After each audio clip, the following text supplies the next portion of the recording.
एक बार की बात है, एक बड़ी मशीन कंपनी के एक काबिल अफसर को नई मशीनों के सिलसिले में 7-8 देशों में जाने की जिम्मेदारी दी गई। अब क्योंकि वो सिंगल था, उसका कोई परिवार नहीं था, इसलिए उसने एक पेट डॉग रखा हुआ था, जिससे उसे बहुत लगाव था। तो उसने कंपनी के सामने शर्त रखी कि अगर उसके इस पेट डॉग को भी उसके साथ जाने दिया जाता है, तभी वो 7-8 देशों की यात्रा पे जाएगा, वरना वो नहीं जाएगा।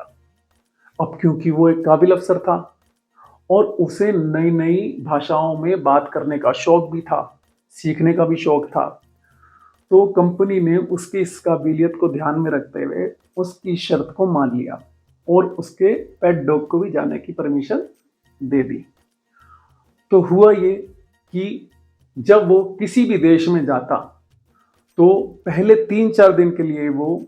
लैंग्वेज के लिए एक मीडिएटर को रखता, उससे मशीनों के बारे में इस्तेमाल होने वाले खास शब्दों को उनकी लैंग्वेज में लिखवाता और उसके ऊपर फिर 15-20 दिन प्रैक्टिस करने के बाद प्रेजेंटेशन पे चला जाता और प्रेजेंटेशन देता। इस तरह 7-8 देशों में जो उसकी यात्रा थी, इसी सिलसिले से चलती चली गई। तो हुआ ये कि जब 1 साल बाद वो अपने देश वापस लौटा, तो उसकी कंपनी ने जब उससे उसका बेस्ट एक्सपीरियंस पूछा, तो उसने बताया कि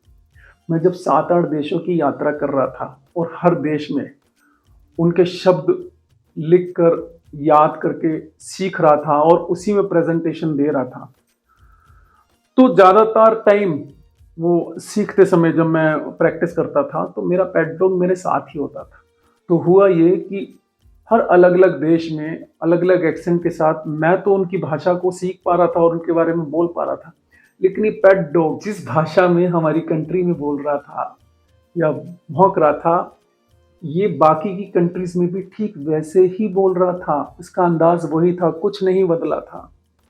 तो इसका मतलब ये है कि मनुष्य के रूप में हमें जो ज़बान मिली है, वो ईश्वर का दिया हमें सबसे बड़ा तोहफा है। जानवर को ये सुविधाएं नहीं दी गई हैं। तो इसलिए मुझे लगता है कि हमें ज़बान का इस्तेमाल बहुत सलीके से, तरीके से और ईश्वर को ध्यान में रखते हुए करना चाहिए।